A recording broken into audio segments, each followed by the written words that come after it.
Hello and welcome to the season 3 finale of the Powered by Rock podcast. We're going to be speaking with the Las Vegas rock band Mercy Music about so many things today. They've got some new announcements coming up and some that have already happened. If you followed the show for a while, you know that I actually talked to Brendan on the season 1 finale, which actually happened almost exactly 1 year ago today. So I guess this is just going to be an annual tradition now. It's the Mercy Music finale right before Christmas. And in that time, I've gotten to know the band a little bit better, and having watched them play several shows, I can say that these guys are one of the best kept secrets, if not the best kept secret in rock music. The band has a new album coming out in 2023. They also have a new side project band out, which we'll talk about in a little bit. And they're also going to be headlining a world tour. They don't know it yet, but that's what's going to happen in 2023. Okay, that one may not be confirmed yet, but let's just assume it's going to happen. And we'll be speaking to Brendan, Jared, and Rye right after this.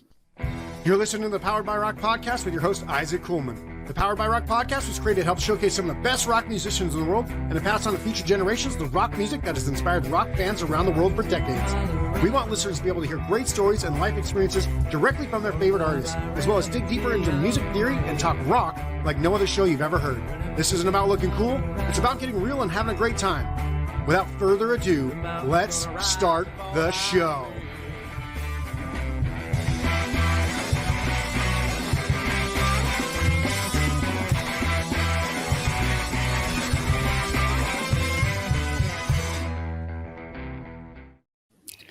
Hello and welcome to the Power by Rock podcast. I'm super pumped today because I get to speak to 3 dudes that I highly respect and have had the honor of becoming a fan over the past 12 or 15 months.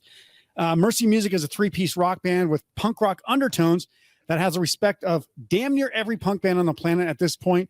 They have played with rock legends like MXPX, Legwagon, Rise Against, The Queers, and The Descendants in just the past 14 months or so.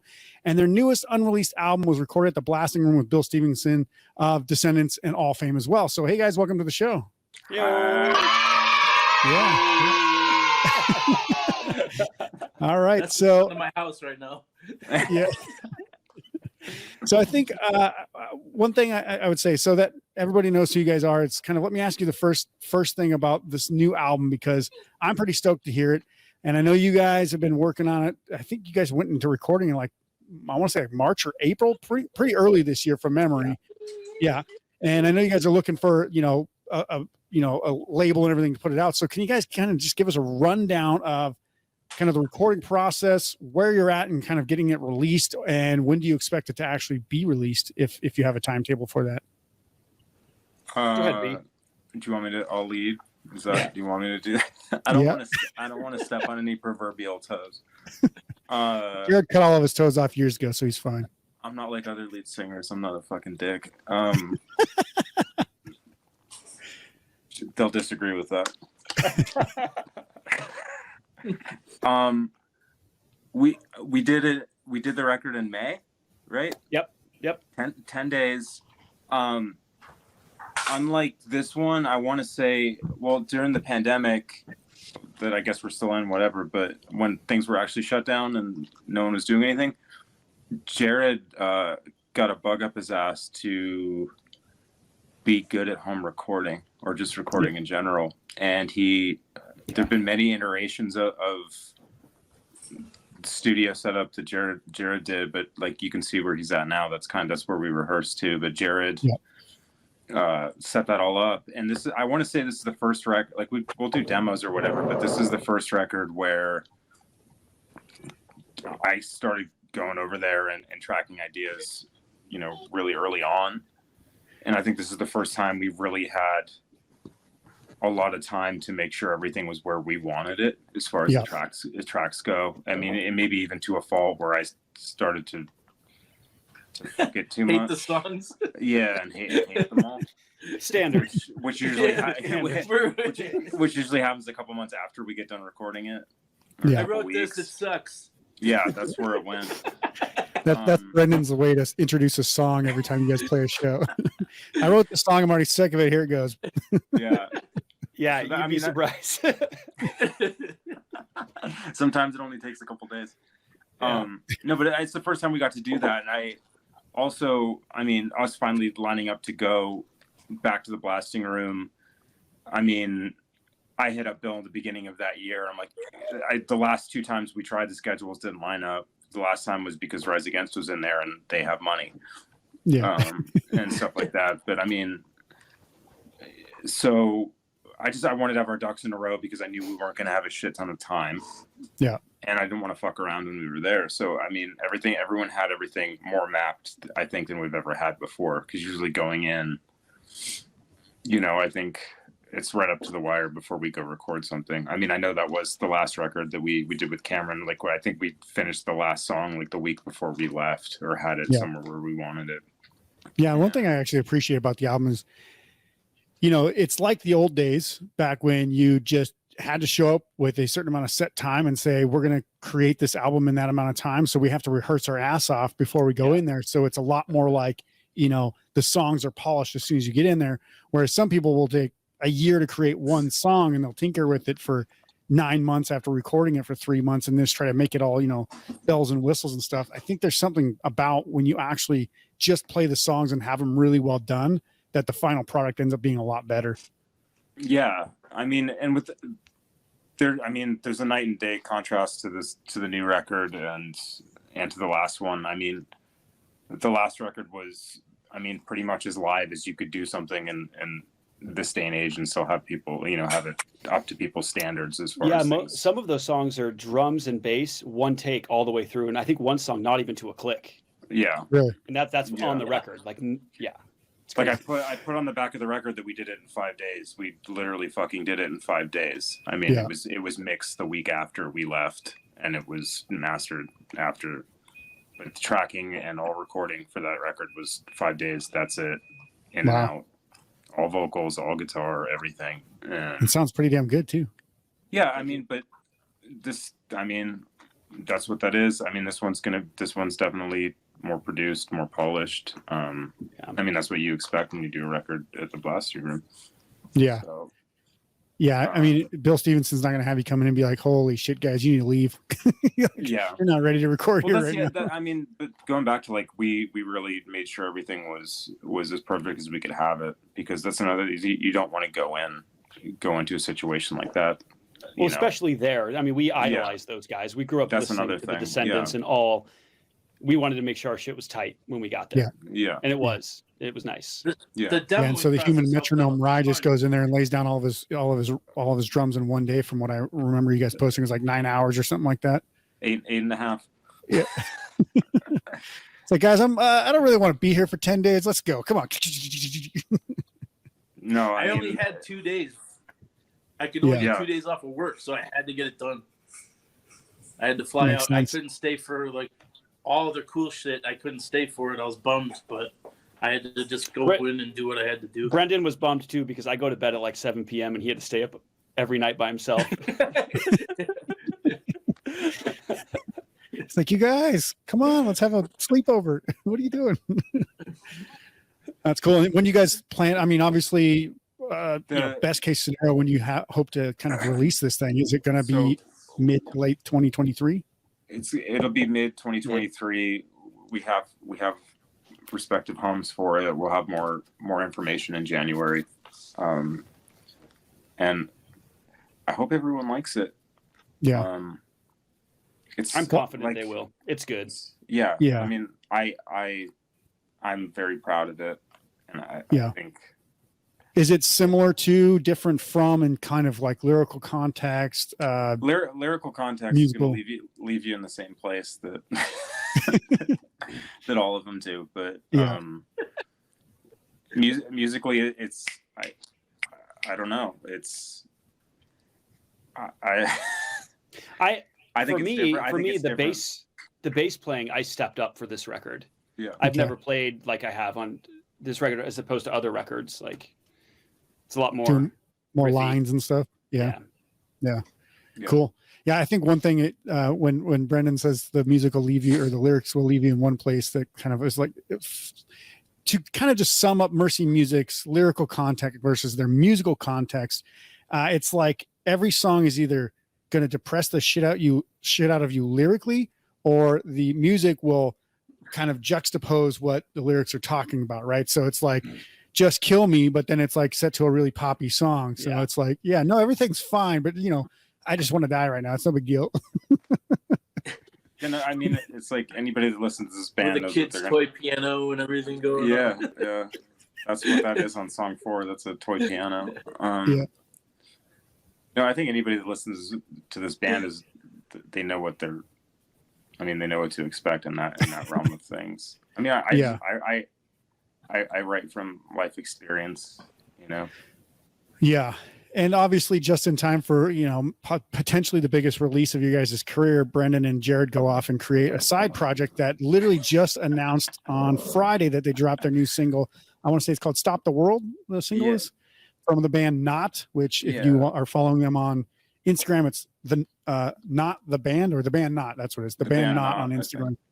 Yeah. So can you explain how that project came about and then what that band is going to be like? Is it just going to be a recorded thing that you guys then put on an album? You're not going to tour, or is it something that you potentially might actually play live shows for? So we had a band a long time ago, like a decade ago, called Dead Hand. Yeah. And we did a record at the Hurley recording studio, and Davey, the guy who's the singer in Not, he recorded that record, and we bonded over all in the Descendants. And that's kind of what sparked this whole thing. So now it's like 7 years later, right, Brendan? It's like 3 years ago. Well, he hit me out like when we were doing Nothing in the Dark, right before we went to go do Nothing in the Dark, that he had this idea to do this, and he sent me some demos. And he's like, would you want to, you know, go in on this and, you know, write some songs? And that was what, 2019, September 2019? Yeah. It was and like then 3 years ago. There's back and forth on it, and I kept coming up with ideas, and then Jared wanted to be on board, and I think it really started to pick up momentum again when things shut down because everybody had time. Yeah, I sat here for a year and wrote bass lines for that. Yeah, like Jared said, we met. We used to have the same manager. That's how we met Davey. Yeah, and we met Davey at our manager's funeral, and that's how we kind of went from there. Rise back. Got booted out. He forgot how to not. This conversation anyway, so oh my god. He's like, oh, if I'm not in the band, I'm not in the band. Fuck you guys. Technology symbolizing the effects of being kicked out of a band, apparently. Yeah. Yeah. In the middle of the pandemic, we went out. Davey has a studio out in LA, and we had time. So we went out there over the weekend, and Jared and I tracked all the guitar and bass for it. Well, so we wrote the entire record over email during the pandemic. Yeah. Like we never got together. To this day, we have not played as a band. No, never. It's all, we wrote the entire thing over email, and then Brendan and I tracked all the guitars in 3 days. Okay. Was that at your house then, or did you actually go in there? No, we went to Davey's out in LA in the middle of, I think it was like... It's called Strong Studios in Long Beach. March 2021. Yeah, and we tracked the whole thing, and it came out really fucking good. The first single got released yesterday, and the response was great. People love it. You guys aren't going to be playing any shows for that band as of right now? Oh, no. Well, we will. If something cool comes up, we will. Okay. We're musicians at heart, so, we're always down to play. Yeah, I know a lot of people will be like, oh, no, this is never intended to be a live band. Like, this is just for recording purposes. It's like whatever. But then it's like, oh, well, do you want to play this festival or something? It's like, oh, yeah, we'll play that. Yeah, we'll do that festival, whatever that festival is. Yeah, the Descendants are going to put on a festival. Yeah, we'll play. All right. Cool. So let's talk about just the last year alone, because there's been pretty much a lot of stuff going on for you guys that's happened in just a short period of time. The first thing I want to talk about is the fact that you guys opened up for MXPX, Zebrahead, and Bad Cop earlier this year. And while that in itself is pretty cool, those three bands then turned around and worked out a cover of one of your guys' songs, Nothing in the Dark. And you guys had no idea it was actually something that was being worked on. Can you just kind of describe the surreality of that moment when it actually came out? I mean, I was on the phone with Jared, and I was scrolling through Instagram, and I was just like, wait, what the fuck is this? We were just chit-chatting about whatever, and he goes, holy shit. Yeah. I'm like, I think I did, so. He goes, dude, I'm going to send you something. It was crazy. No, and Rye was sitting on his iPhone 8 and not knowing what was happening yet. I was updating. it's updating. It was updating. Yeah, and so I mean, obviously they covered the song. Mike Herrera from MXPX, pretty successful and pretty famous punk musician for 30 full years now. That video alone has something like 55,000 views on that's YouTube. That's the trade-off, is it? It's his views, not yours. No, I mean, fuck that. I don't care. People thinking it's an MXPX song, which also I'm not even sure I really give a shit about that either. No, I mean, everyone's saying they want a version on Spotify, so I put a link to our song, and somebody commented, "No, I want the Mike Herrera version." Yeah, I saw that too. It's like, hey guys, it's on Spotify. It's right here. It's pretty good. No, it's fucking crazy as shit, because I mean that all started because I wrote Mike a message on Instagram, because that year, I think it was 2021. Yeah. He had like 3 people back to back on the podcast that mentioned Mercy music. So I was like, well, fuck it. I sent him a message. I'm like, hey, if you have free time or, need to fill some space, I'd love to be on the show. And he wrote me back a couple hours later and like with a date. And I was like, oh, holy shit, this would be cool. And I did that, and that was surreal unto itself. And time went on, and Chris, who's the other guitar player in that band, touring, and I mean, I guess I assume he's a full-time member now, but yeah, normally a 3-piece. We've been friends with him and done shows with him for years. Like, he's always been, we've been friends and fans of each other's music for a long time. Yeah. But after that podcast, Tom, who's also a guitar nerd, and he messaged me like, God, in November, because we announced on Rye's birthday last year. Mm-hmm. He's like, hey, we're gonna do these shows. Are you guys busy? And I'm like, yeah, man, we're totally too busy to do that, and I won't. So that was crazy. The whole thing's crazy, because I've told both of them, but like, for me, like, the Life in General and The Ever Passing Moment were big records for me as a kid. I mean, especially The Ever Passing Moment, because I remember I broke my wrist in half when that record came out, and I couldn't play guitar, and it was like, that record was really a go-to for me for where I was at. Gotcha. So for them, I guess, to answer your question in long form, like, to have someone that you grew up looking up to and respecting their songwriting and stuff like that, respect what you do enough to do that, or to care enough about your band to give your band that kind of attention, or have people listen to it, you don't see that.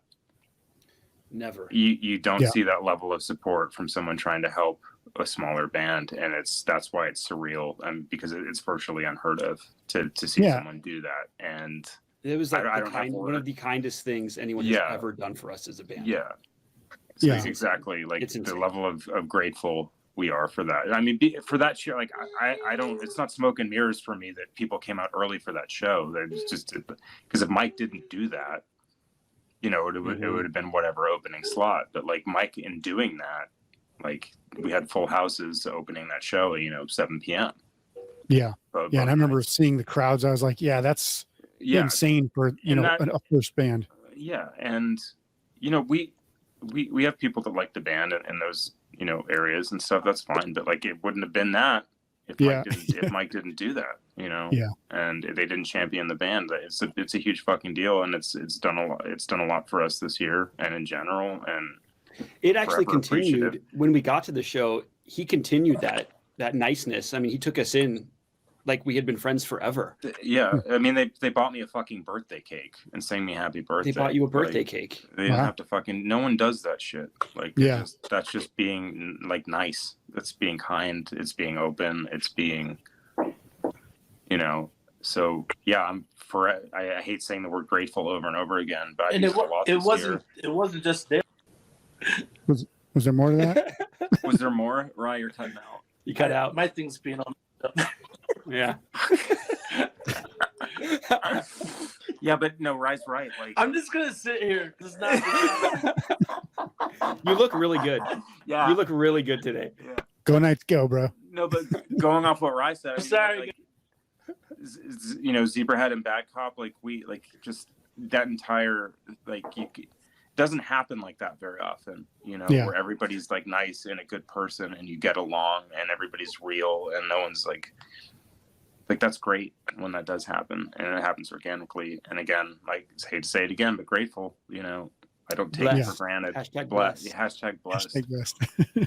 What do you guys are going to be opening for Bruno Mars now with that? I'll take it now. We do it, yeah. We open for Jewel. Yeah, we open for Jewel. We can open for Bruno Mars.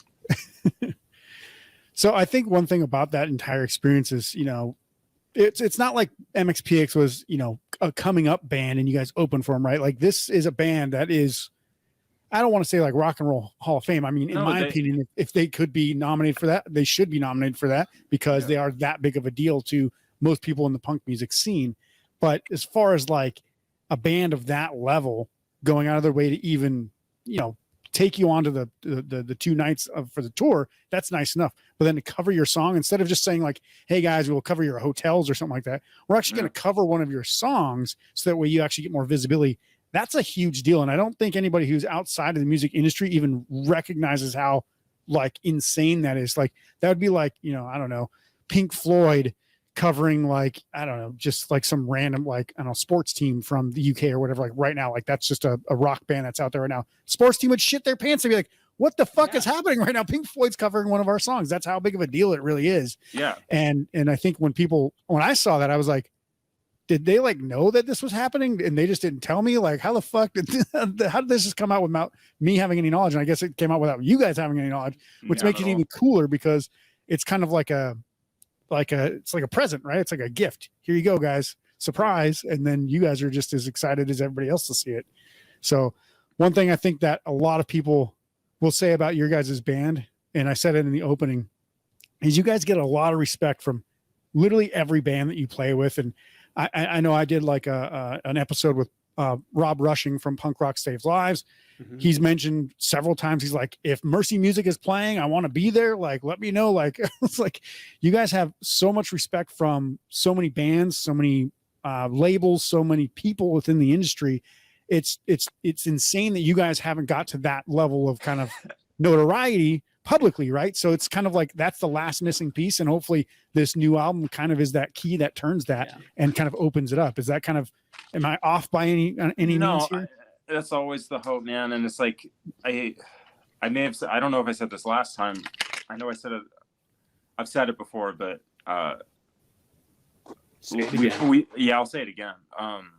We played with the Dirty Nil, and speaking to what you said, like Luke, the singer, came up after he's like, man, you guys are such a band's band. Yeah. And it's like, yeah, that's the ultimate compliment. But also at the same time, it's like, well, we're kind of fucked. Yeah. It's a hard, that's this year especially. You know, well, it's great to have other musicians respect us and recognize us, but we want other people to do that same thing too. Yeah, and it's like not just bands. It's some of all of our favorite bands of all time. Like they're not fucking arena rock bands. Yeah. So you have to accept like a certain amount of reality. Yeah. When you're doing this, that you're not maybe accessible to everybody, but in our case and with this record, like whether it happens or not, or it's another the same thing and we keep going, I really don't care at the end of the day because it's not going to change anything that I do differently. Would it be great if this one is more successful than the last three? Yes, it'd be fucking fantastic. But I mean, ultimately it's not going to change anything, and you know, we'll keep doing what it is we do. Yeah. And I mean, you even think about it, stuff like this. So like NoFX has never had a hit song on the radio. They've been around for 40 years now, right? Yeah. Something like 30, 35 years. Yeah. Like Lagwagon's never had a hit on the radio. Like some of these bands have never even had, you know, even close to like a gold record, yet they have fans and they headline tours and stuff like that. So it's a whole different, when you talk about the DIY, the punk, the kind of underground scene, you're kind of just looking to make a living off of the music, right? That's kind of the hope, is that you'll just be able to pay your bills and make a living and go out there and play music as much as possible. And even 100%. that's a fucking 4-letter word for so many people. Like it's you should be ashamed of yourself for wanting your art to bring in income. And I think that's such a fucking stupid way to look at things. Because I think anybody who thinks, oh yeah, you sold out because you can actually make money off your music. Well, you don't know how fucking music works. Like you don't know how anything works, because the whole point is to live your life by doing the thing you love, right? Yeah. And if you can do that, you need money to live. So that's the thing how it has to about happen. it's like selling it. I mean, I came up in the whole punk thing, and as long as you're doing what's true to you, and if you fucking luck out, and it's like you have nothing to be ashamed of. Yeah. There's like I even totally now agree. Even now today, making money doing what you love to do. Yeah. like, I mean, call it whatever you want. That's what everybody wants. Really. I've had several conversations this year with people that could change our the band's life proverbially. Is that this year, who will remain nameless, and it's just like I don't think it's a fucking 4-letter word to want this to fucking pay the Well, I want to bills. bring something up when we talk about sellouts and like punk music and DIY. In my opinion, here's what I think a sellout is. A sellout is somebody who's given money to do something that they wouldn't normally do if they were going to do like that career, right? So like, here's some money, go out and make a Britney Spears pop album with your band, even though you're a heavy metal band or whatever, right? That's selling out. Yeah. If you're creating the music you want to create and it just so happens to get big, you didn't sell out. People bought in. That's the whole difference. Like people are buying into you being who you are. And that's a completely different conversation than you creating something that you wouldn't normally have done if you didn't get paid to do it. So anybody who has an issue with, quote, the word sellout because somebody, and again, this is a Lagwagon song. It's like a band's great until they have enough cash to make or get food and get a pad, or eat food and get a pad. Then they've sold out and their music's cliche. You used to love them. You're like a hypocrite, know it all, whatever. Right. Yeah. So that's the whole point. Like, it shouldn't be about whether a band makes money. The Black Keys were basically a broke band, told that that I think it was like Nissan or Toyota wanted to license one of their songs. They're going to give them like $200,000 to put it in one of their commercials. And the Black Keys were like, no, we can't do that. That's like selling out. And I'm like, no, fool, you already made the music. Like, go out and sell that to where you can profit off of it. So they actually didn't do it. And their manager was like pissed. And then like 2 years later, they were like, oh, we need to record a new album and we don't have any money for it. So then they turned around and licensed one of their already made songs so they could go out and create a new album. And that's just people buying into what you've already created. And I can't imagine anybody who knows anything about how life works, adults, right? Kids might say, oh, you sold out because now you're on a Taco Bell commercial turnstile or Portugal the Man or whatever. It's like, no, like they didn't make that for Taco Bell. Taco Bell bought that because they already made it. So I think people need to get their heads around what actually is selling out and buying in. And that's a whole different conversation that people don't want to have. Yeah. Totally agree. Yeah. So hopefully you guys all buy in, and Taco Bell and Nissan and all these people that I'm plugging right now, they will buy a Mercy Music song, and you guys will be successful for at least the next 2 years off of that alone. Right. Yeah. Oh man. Yeah. So a couple other things that you guys played a lot of shows, a lot of cool shows. Just to say, you didn't play like 180 shows this year, but you played a good amount of cool shows from the last, 12, 15 months. What were some of like the highlights? Because you guys did like Punk in the Park, you guys did Attention Fest, you guys opened for Descendants. Like I mentioned, some of those other bands up there. What were some of the highlights for you guys this year? Well, for me, doing a record at the Blasting Room, that was the highlight for me. Meeting Bill and just doing that. I was sitting there playing. I was playing Theme, the Descendants song Theme, just in the control room, and Bill's typing away, and he turns around and he goes, "You're playing that wrong. Let me show you." Of course he does. Like I try to make it wrong so that way you can come in here, Bill. You should see me on drums. I'll really fuck up a song. But yeah, that was a highlight for me for sure. Yeah. What about you, Brendan? There's been so much cool shit this year, man. And it's like that's your work. I'm focused on next year right now. It's like how do you? Yeah. You've already forgotten this year happened. You're like, oh, that was like 10 years ago. That's the way I always work, and I know it's like the number one thing people ask me is like, what are you gonna do when you finally get what you want? That'll never happen. No, it's just I don't like, I'm not like resting on my laurels. So like, after the thing, like if you stop when you get what you want, then you'll just you'll stop, right? So what I always say is like, if you get to a certain level, and you just want to stay there, all that you can do is maintain that at best. At worst, it'll go down, right? So if you always keep trying to do more and more and better, be better and better, you'll always keep trying to rise to the next level, essentially. So, I mean, it's the difference between that and grinding it. Like, I hate when people are like, oh, you got to grind and hustle. I'm like, you don't have to play music on the street 6 hours a day for like 30 hours or for like 30 straight weeks to like make it as a musician, but you need to constantly be playing, right? Yeah. I mean, in this day and age with the, technology, like you have to be smart. Yeah. You don't have to, eat as much shit as I say. I mean, you would have in the 90s and stuff like that, toughing it out. I mean, there's the question of, is touring relevant?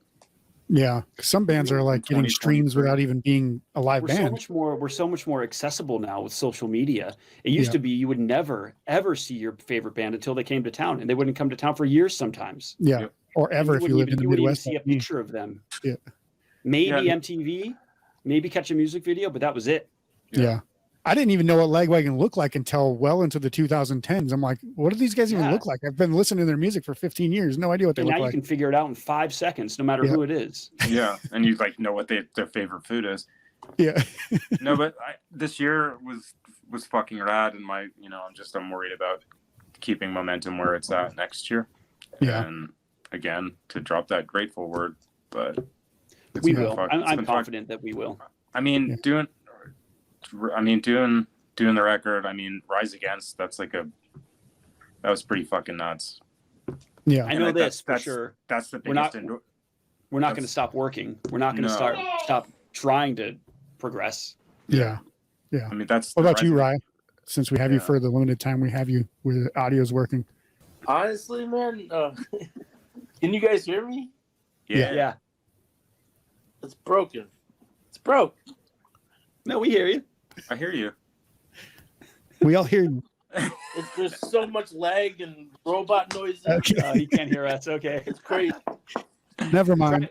Tracking drums at the blasting room. That's his answer. Yeah. He's all right, so the audio doesn't work. Show. Yeah. It was a good show. Yeah, dude, Albuquerque came correct, man. Fuck. I felt like a rock star. Nice. Albuquerque. And I do want to say that you guys, both Brendan and Jared, you guys actually had a cameo in some music videos this year for Codefendants, which is basically Sam King from Get Dead, and Fat Mike kind of is, I don't know if he's doing a lot of the music, but he's involved with, producing it and doing some of the other background stuff. I think he's like doing some string work and stuff. Like he's like into strings and stuff now. So first of all, how did you guys get into that? And can you explain what the fuck is happening with Codefendants so I can actually understand what that band is? Because it's not clear to me what it is. That's a Brendan. We got involved because Indecline's on that project. Gotcha. And Indecline's on our project too. Rye's got one on too. Yeah, we're all, I have his name tattooed on my ass. So when they wanted, they needed characters, and like I've done a lot of like character acting crap because I look the way I look, so they needed. You typecast. Well, yeah. I accept it. It's fine. Whatever. Money's money, and so he sent my picture to Fat Mike, and Mike was like, "Yeah, fuck yeah, that's the guy." So there's a whole, I forget how many videos there are going to be, like 5, I believe. Yeah, I think 2 have come out from memory. Yeah, and they're in a weird order, but this is, that's the way this is Mike's thing. Yeah.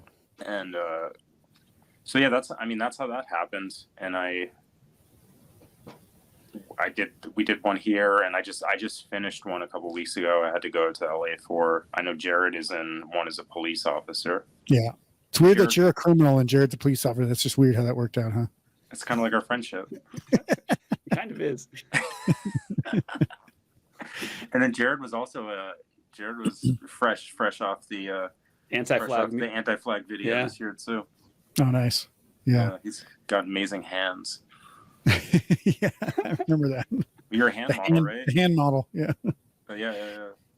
You're not like a hand jockey though. What is that from Derek Zoolander? He's like explaining the whole system. Yeah, that's right. No, but I think another thing that kind of somewhat related to that question, but not necessarily related to your guys' music, is that the fact that there's a new punk rock museum that's going to be opening here in Vegas, January 13th, I think, in 2023. Are you guys excited about that? Do you guys have any sort of like internal knowledge of anything that's happening there that you've seen, or if you've been invited to come check it out or anything like that? I don't. Yeah. I got asked to help a few times with a few things. I never saw it through or did anything with it. Didn't they want you to like curate something or? Yeah, they wanted me, and then it just there was a lot of somehow. They were like volunteers mostly. That too. No. It's a lot of time. I mean, we barely have time to get together to practice these days. For sure. Yeah. I think when you think about a museum too, you're thinking about things of the past. You guys are like thinking about what's happening currently and in the future, right? You're not thinking about. I wish them the best of luck with it. Yeah. I'm sure it's going to be awesome. Yeah. It's going to be awesome. Yeah. No, there's some fucking crazy shit in there.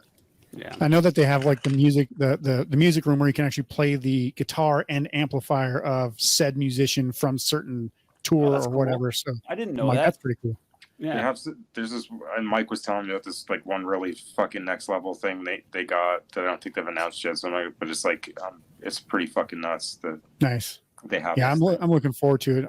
I don't know how they're going to get it done in a month, because from what I've seen to what it needs to be, I don't think it's that close, but I'm sure they'll get it done. They'll make it happen. But yeah, I'm sure it'll be. No, so I mean, it'd be cool to have something in there, I guess, but no one's knocking down our door for it. I know they got shit like the Vermin has shit in there and stuff. Yeah. So, I mean, but the Vermin's been fucking playing with no effect since the fucking early 90s, late 80s. Yeah. So whatever. Yeah. One thing I do want to talk to you guys about is the music video videos that you guys have put out, because I think there's some pretty funny stuff in there. Rye's acting ability, I think, might be the best in the group. Absolutely. His one line from, I think it was song 4 Chester's or whatever, where yeah, he's like, I called Chester, he's on his way. He's like, what the fuck? I'm playing Matchbox 20 for these assholes. Yeah. Yeah, that shit cracked me up. So like, talk to me about like, how do you guys decide on a living at the time too? So. Yeah. Really? Yeah, cover bands. Yeah, cover bands at weddings. Yeah. So that's what I was doing. How do you guys come up with music video ideas? Is this something that like somebody pitches to you? Do you kind of pitch to somebody else? Or is it just like when you think about songs, do you kind of think of a video idea, or how does that work? The stuff that we have coming for the next record, this is the first time where I feel like we're gonna have a video that subject matter of the songs that correlates with the song. But previously, before it's always just been kind of funny or like shocking. Yeah. Yeah. Like people exploding and turning into dicks and stuff. Yeah. I mean, we talked to me the other day, and he's like, we've never done a video that's about what the song is about. Yeah. Ever. It's true. I mean, my favorite video we've done is the Fine, like if I played something at my funeral, it'd be the Fine video. Just from a selfish point, because I think, because it sums up, I mean, that it just like sums up my life, for the majority of my life, and being on the road and being in a band. I mean, the only thing that's not present in that video are my kids, but well, and I actually wanted to talk to you about that, because I didn't notice it until probably, I don't know, the 15th time I watched it, but you're actually getting your tattoo, your spider tattoo, in that video.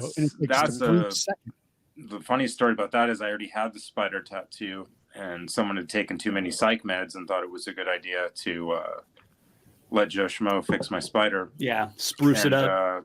That's where we're at with that one. So the spider did exist pre to that, but that's interesting. So the videos are always generally somebody else's idea, and then we kind of spitball off of that for here and there. But I'm not going to take credit for any of. I trust the people that do our videos. I mean, wholeheartedly, because I mean, dating back to Lydia Vance days, the same people that did the videos then, like their idea for a video is what got us a record deal with Atlantic. So I just I wash my hands of it, because I can't. If I think something's like fucking ridiculous and really no. But no, I mean we're the same type of people too, so it just works. The working relationship works. You guys hang out here too? You guys have been here the whole time? For those of just joining us, Rye is back for the fourth time. Rye's back. Yeah. So the follow-up question to that is, so when can I be one of the characters in one of your guys' videos? Because I have great acting chops. Soon, maybe. Yes, soon. yeah. I mean, we've got a bunch of songs that need music videos coming up here. I'll be the guy just moshing and knocking people over, and then I get stomped on at the end. Yeah. You could be somebody's love interest. Oh, there you go. Let's do a video of just Isaac and I playing golf. Yeah, that'll really help the punk rock street cred right there. When are we? Well, I mean, it worked for punk Dynamite rock Hack. Didn't they covered Eazy-E, and then they did it all on a golf course, and they got like street cred as like rockers. So punk rock bowling is so good. We need to do punk rock golfing. Yeah. Well, I kind of did that this year, but it wasn't really punk rock. It was just a charity event for punk rock saves lives. Oh, that's right. So, yeah, how was that? Was it fun? It was good. Got like $4,000 for charity, so that's good. That's always nice. Yeah. Always. Thinking of doing something more concert related for next year, but we'll figure out if I can actually pull it off or not. I will say that, Brendan, I don't make a lot of mistakes in this podcast. Sometimes I do. Sometimes I just say something, or sometimes I actually put a completely wrong question here. But the last time we did a podcast together, if you looked at the little ticker below, it said Bendon Schultz the whole time. I was just curious, why did you not say anything during the entire time of that episode? Because check. Well, no, when it comes to that, my name is Brendan, and my entire life I've never been called my name correctly because the name Brandon exists. Yeah. And even the last place I was employed, my paychecks were spelled improperly. Yeah. I gave up. I responded to Brendan. I stopped caring. Right. You got a Starbucks recently. What was the name on it? Do you remember that? It was like some fucked up name. Brain. Right. Brain. For Rye? Yeah. Yep, that's it. That's me. He's just waiting for his coffee. Like, where the fuck is my coffee? Brain? Like, I don't care. It's not my coffee. I'll take it. It doesn't matter. No, everybody spells my name wrong. Everybody says my name wrong. I stopped caring. And then I always, like, if I meet someone, everybody, you could just call me B, because a lot of people do. Let's call you son of a B. How about that? That works too. But it takes away any margin of it. It takes the margin of error way down. Yeah. Well, I do want to bring up kind of one more, like a bit of a serious question here, because I've talked to you guys about this personally a couple of times, but never really got a full story or anything. And feel free to answer it to a level of comfortability that you feel. But as far as I know, Jared, Brendan, you guys both no longer drink alcohol. And I'm not saying like you have to drink alcohol to be a punk rocker or anything, but it's something most people just kind of assume, like, hey, we're going to go play a show, going to go have some drinks afterwards or whatever. And Rye, I've never actually seen you drink, but I don't know if you actually do drink or if you just don't do it like while you're playing or whatever. But kind of tell me a story about you guys' band's history or your guys' personal history with alcohol and why that's kind of important for you guys not to drink anymore. Because I think a lot of people who don't drink and maybe or take alcohol to the next level might want some sort of perspective from people. Rye's gone again. Yeah, just in time. He's going to get a drink. So I do still drink. I don't drink like I used to. I used to hit it pretty hard. Lately I've been taking these like 3-ish month breaks. I'll just say I'm not going to drink for 3 months. Yeah. I won't drink, and then I'll drink a little bit for a couple months, and I'll do it again. And that was me trying to get over this drinking habit that I had. Yeah. It started off 1 month at a time, and then it grew and grew and grew. And now I don't drink before shows ever, because it does nothing for me. I mean, even one beer, and it's just like, I'm not going to play as well. So what's the point? Yeah. But afterwards, I'll see you at the bar. Yeah, sounds good.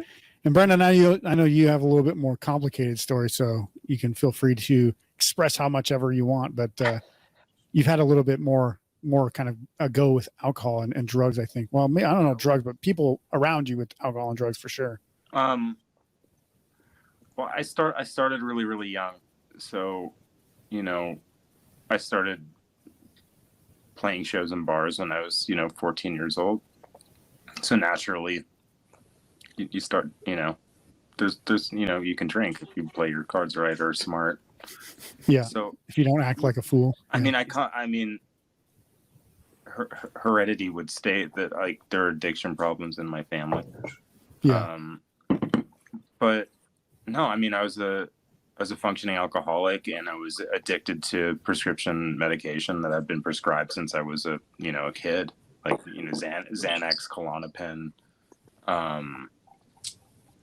Ativan, stuff that, because I had severe anxiety, OCD, depression, all that stuff. I still have those things, but yeah. Yeah, I mean, by the time I was, I think I stopped when I was 23 or 24 after my second child was born. It took that much to, but yeah, I mean, I just, it just got to the, I mean, I'm really lucky that, things weren't worse than they were. I never hurt anybody. But you just, and like kind of the way Jared said, 13 years ago, I said one week, hey, I'm just not gonna drink this week and see where it goes, and that was 13 years ago. Nice. It's like, I'm the kind of person, my personality, I don't have one of something. Yeah. Like, I want to not be on this planet. I mean, and that's what that is. It's escapism, and it's, it's denial. Yeah. That's okay for people that can have a drink or two drinks or, whatever, at the end of the day, or, but I'm not that person. I'm the fucking get me out of here. I don't want to feel anything person. Yeah. And I mean, that's just what worked for me. I mean, I've been to meetings. I've never officially worked a program. It's not really for me. All my friends in AA, they call me a dry drunk. I don't really care. Yeah. But yeah, I'm 13 years sober on alcohol and 10 years off all the I detoxed, 10 years ago off, I had a really bad problem with Xanax because I was fucking dependent on it since I was 12, 13 years old. Yeah. So, yeah, I mean, mean, I think that's life's hard without blinders, sometimes. Trust me, but like this year especially, if I've gotten through this year without, thankfully, without any, falling back or, I mean, I think it would take a lot for me to go back to that place. Yeah. I think it's a pretty important message for people, especially artists, right? Because like the one thing that they do is they're in their head a lot because they're thinking about how they're going to write, their feelings, their emotions, of course, surroundings and stuff. My first thing was like, how am I going to play shows sober? And like, that's depressing. Yeah. Like when you, because your thing should be, how am I supposed to play if I'm not fucked up? Yeah. And that's, all those fears come into play. Like, am I still going to be able to write songs? Am I still going to be able to, and I mean, you are. And again, it's like, I have to state too, this, like, it's not a judgment thing. I don't give a fuck if you drink, if you do drugs, whatever. I mean, whatever works for you. Yeah. I'm not judgmental. Well, I know every time I drink around you, you're like, you're a piece of shit. Why are you doing that? I've totally said that. No, like I don't have a lot of sober friends, maybe a handful, a lot. I mean, I just exist. And and Las Vegas is a bit of a party town. So, I mean, there's going to be a lot of drinking here. So, yeah. What about you, Ryan? Can you answer this question? I just feel like I put them in, man. I toured for like 10 years straight. And we just drank. And you get to your show, you get drink tickets, you get backstage, you have beer. It's just, it gets old. Yeah. Yeah, I can imagine, like, it's one thing to, like, when I was in college and right after, like, right, you can drink pretty much every off day or every day. You don't have to wake up early. And especially when you graduate college and you're kind of in that, or, graduate high school, you don't have that responsibility of having to get up and because usually work in the afternoon or something. You can get in a routine where you're just drinking every day. And I think once I left my college town, because the 3 years after college, I was drinking almost every single day. Then I actually moved to Vegas where it was like, oh, you're going to die there if you drink this much here. I'm like, I end up drinking like twice a week at most here. And like now I drink like maybe once a week. So I'm like, I don't think like most people expect that when you live in Las Vegas. They're like, oh, you must party all the time. It's like, who the fuck do you know that can party every day for no real reason, right? Like those people are in their 20s, first of all, and second of all, have no responsibility or just don't give a shit about their own lives. So most normal people aren't going to be drinking every day unless there's a reason. And going on tour, that's kind of one of those reasons that perpetuates that, right? So I can see where Rye's coming from. Is like, yeah, once you have that happen for a long time, you get pretty sick of that shit too. Well, being hungover sucks. Now add you're on tour and you're in a van 24/7. It's the worst. Yeah. Driving, especially with motion sickness or something. You got an 8-hour drive ahead of you and you drank a bunch of whiskey the night before. Fuck that. No, Jared's had some dark days on that van. Yeah, I did. No, but now I've really dug into this idea of being like a healthy punk rocker. I think that's really cool.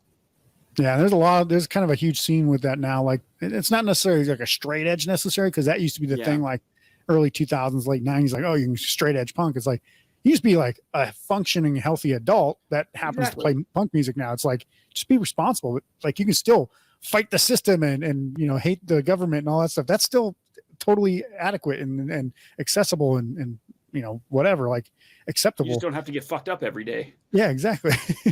It's like, oh, you guys you own a house, you own your own property, you have kids, but you're a punk rocker? What the hell? Like, no, that's not how it works.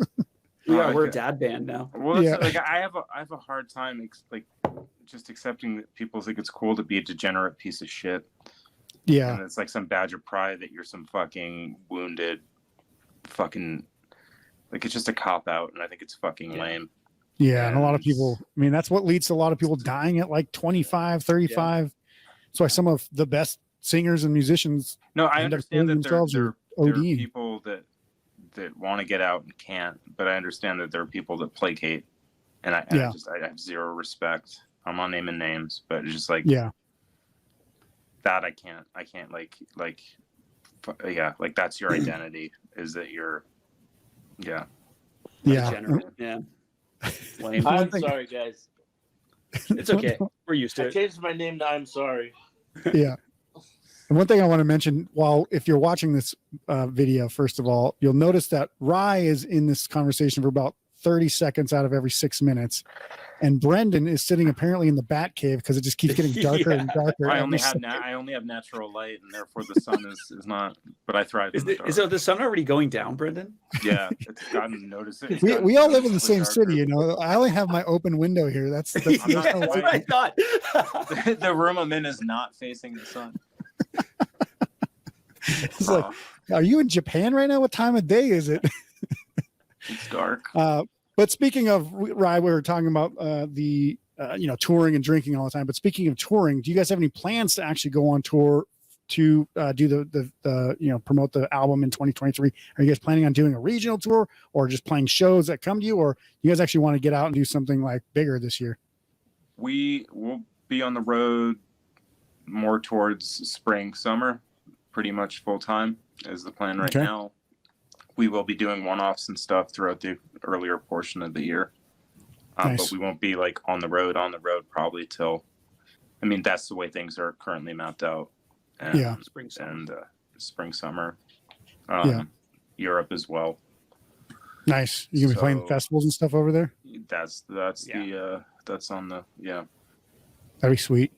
Would really like to go to Japan, and we've tried like 3 times, and I'd like to do that before the end of 2023 as well. But I think it's going to happen with this record. Yeah, it's one of my goals too. So if you guys just need like that's just like a vlogger or something, let me know. It has nothing to do with we want to play Japan. Yeah. So. Yeah. Australia is awesome too. If you guys have never played there. That's another one too, obviously. Yeah, I've been to Australia a few times. I fucking love that place. It's so fun. So that's cool. But yeah. So, and I think you guys, aren't you playing like later tonight? No, next weekend we have a next weekend. Yeah. So next memorial for one of our friends. Yeah. Saturday of next weekend. Yeah. The 17th. Yeah.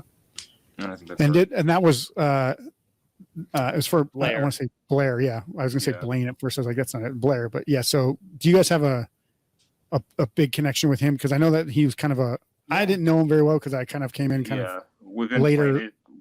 We've been friends since we were teenagers. Played shows together back. We were roommates at one point. Yeah. Wow. He lived with me for a couple months. Yeah. But yeah, it was really sad. But we're gonna do that benefit show for him, and I think we're even gonna play a couple Schooner songs. Yeah, we're gonna do some Schooner songs with his brother. Nice. That'll be fun. Very cool. Sad. Which one are you guys playing at? I think there's like two. There's Plaza and then Sandal or downtown. The Plaza. We're doing the showroom at the Plaza. Okay. All right. Cool. Yeah.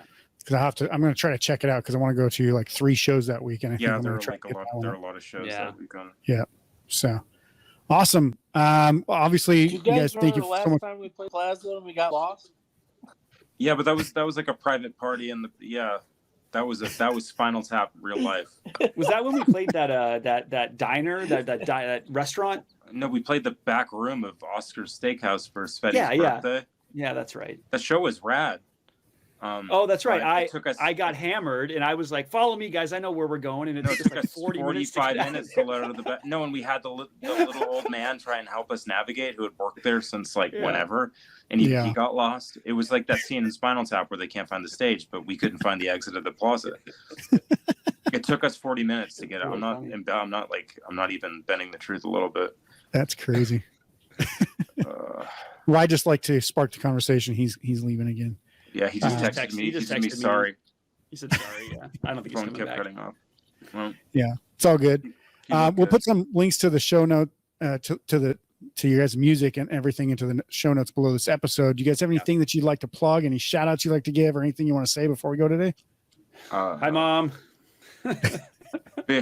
big love to anybody that supports and continues to support or like or enjoy or anything that we do. Yeah, because that's why we keep doing it. Yep, very cool. And then one last question before we sign off for the episode here. What new music would you guys recommend people check out that's not Mercy music? You could obviously shout out Not, but we've already talked about that. So. Jared's going to shout out Not. Yeah. I'm very proud of the Not record. Yeah. I've been listening to that. There's this band Mama. Okay. I've been listening to that record a lot. I think it just came out on Polyvinyl a few months ago. What else? That's probably the newest thing I've been listening to. Okay.